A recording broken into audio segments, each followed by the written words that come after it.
بسم الله الرحمن الرحيم وإذا تتلى عليه آياتنا ولى مستكبرا كأن لم يسمعها كأن في أذنيه وقرا فبشره بعذاب أليم إن الذين آمنوا وعملوا الصالحات لهم جنات النعيم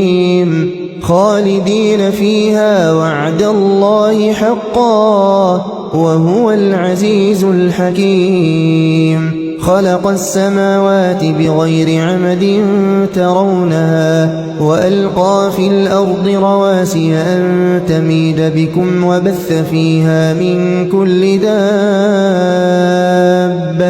وأنزلنا من السماء ماء